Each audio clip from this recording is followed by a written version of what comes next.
어려운 문제인데 이거. 네. 예, 스님들이 이제 여러 가지 이야기를 하는데 이제 설득력도 있고 좀 들으면은 아, 참 그렇겠구나라고 하는 이야기도 있습니다만 이런 돈 문제 이건 아무리 얘기해도 안 되더라고요. 이 지금 우리나라에 등산하시는 분들이 한 2천만 명 정도 된대요. 그러니까 뭐 어린 아이들 노약자들 빼면 거의 대다수가 다 예. 이렇게 산에 가시는 거예요. 그래서 지금 우리 질문자도 표현하셨지만 명산은 대찰. 그래서 옛날에 명산 대찰이라는 말이 있었어요. 좋은 산에는 큰 절들이 있는데 이 절들이 아마 문화재, 국가 지정 문화재라는 표현을 씁니다. 보물, 국보라고 하는 문화재들을 갖고 있으면 그 문화재 관람료를 징수하게 돼 있어요. 이건 이제 문화재 보호법이라고 하는 법에 나와 있어요. 관람료를 징수하도록 하는 게 있어서 이건 사실은 법에 근거해 갖고 징수하는 건데 이걸 돈 낸 사람이 지금 화가 나갖고 지금 돈 내고 있는데 씩씩거리면서 거기다 대고 문화재 보호법이 어쩌고 이러면은 더 화가 나요. 그러니까 그렇게 얘기하시는 것보다는 우리 저 5162 불자님께서 혹시 같이 가시던 분들이 이런 얘기 하시면 제가 보기엔 마음상에 있을 때는 방법이 없어요. 하산하시면서 막걸리를 한 잔 쏘든가 저녁을 한 끼 사주시든가 이게 좋습니다. 왜냐하면은 관람료라고 하는 것이 관람료를 얼마 냈는데 그만큼의 가치를 하면 이렇게 아깝다는 생각이 안 들잖아요. 그러니까 관람료보다 훨씬 더 좋은 걸 좀 사드리세요. 그게 기분을 푸는 데는 가장 좋아요. 그러나 이제 질문이 나왔으니까 문화재 관람료에 대해서 조금만 제가 설명을 드릴게요. 외국의 문화재들은 되게 그러니까 이게 그 문화재 하나의 단위 문화재들이 많아요. 근데 이런 문화재를 볼 때 사람들이 구경 간다 이런 생각을 하니까 돈을 내는데 별 꺼리낌이 별로 없으셔요. 인도의 타지마을 같은 데를 가시면은요, 우리 돈으로 약 한 3만 원에서 5만 원 정도 관람료 내셔야 돼요. 굉장히 비싼 관람료예요. 우리 사찰 문화재 관람료가 비싸도 한 4천 원, 가장 비싼 데가 좀 싼 데는 한 1,500원, 2,000원 정도 있으니까 굉장히 한 20배가 비싼 거죠. 영국의 저 세인트 폴 대성당 여기도 보니까 입장료가 한 20유로 가까이 돼요. 이것도 한 2만 원 정도 막 이렇게 되잖아요. 저도 한번 가서 돈 내고 들어갔었는데. 그런데 우리 문화재는 이런 개별적 점의 문화재가 아니라 면 단위 문화재예요. 그 지역에 이렇게 쭉 펼쳐져 있는. 그러니까 아마 가시는 분들이 나는 좀 비켜가는데 왜 자꾸 돈을 내라 그러냐, 보지 않는데 이런 생각을 좀 잘 하시는 것 같아서 이건 조금 이해가 좀 필요하고, 문화재 관람료는 사실 1962년도에 해인사가 받기 시작했었어요. 이제 처음으로 받았어요. 국립공원 입장료는요 1970년도 그때부터 한 8년 정도 뒤에 받기 시작했어요. 그러다가 이걸 이제 따로따로 받으니까 이중으로 막 돈을 내다 보니까 정부하고 불교계가 이걸 하나로 받자. 그래갖고 통합을 했던 것이죠.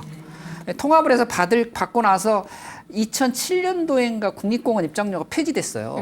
이게 폐지되면 사실은 협의를 해가지고 이 폐지하는 방법이나 순서 이런 것들을 좀 얘기했었으면 좋았을 뻔했는데 이 국립공원 관리공단 측에서 일방적으로 그냥 폐지를 해버린 거죠. 그러면서 현수막을 갖다가 그 입구에다가 다 걸었는데 뭐라고 걸었냐면 이제 국립공원을 국민들 품으로 돌려드립니다. 막 이렇게 돼버린 거예요. 우리도 돌려주고 싶은데.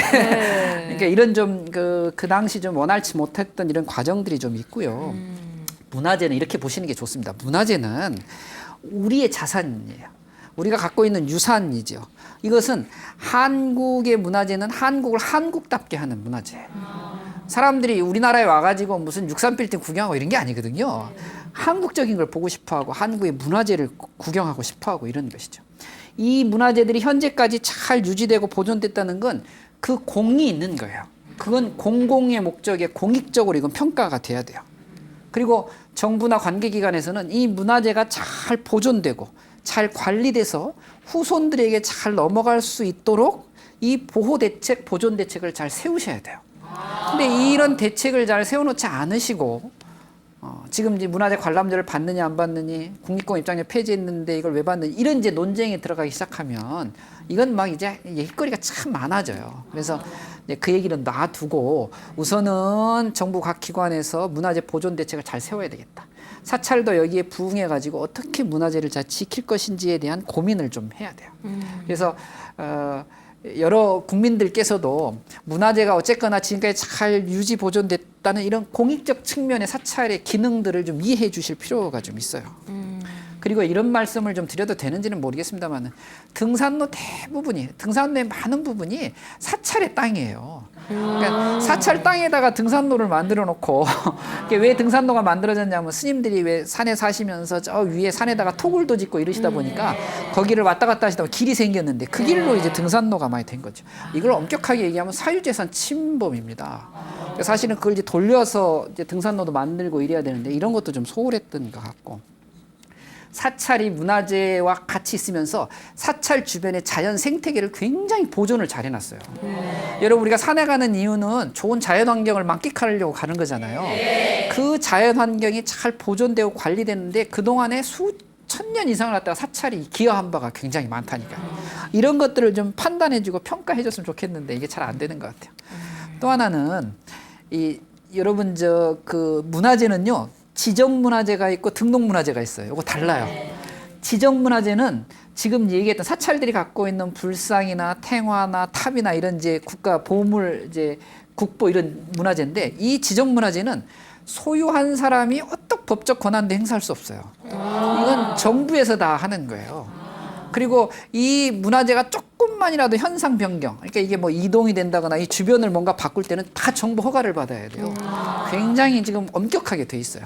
그래서 이 문화재가 잘 보존되기 위해서 그 주변을 정비하는 것도 이런 관람료 이런 것들을 가지고 이제 하는데 물론 이제 그런 문제도 있지만 많은 분들이 이 문화재 자체를 갖다가 너무 그냥 돈만 받는다 이런 이제 아주 굉장히 단순한 개념으로 이해하시다 보니까 좀 어려운 점이 있는데 궁극적으로는 이제 관리 책임이 있는 사찰하고 국가, 정부에서 이걸 잘 하시는 게 우선 제일 중요하고요.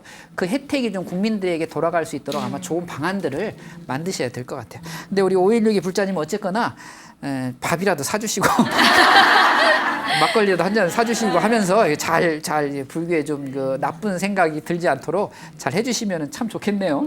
BTN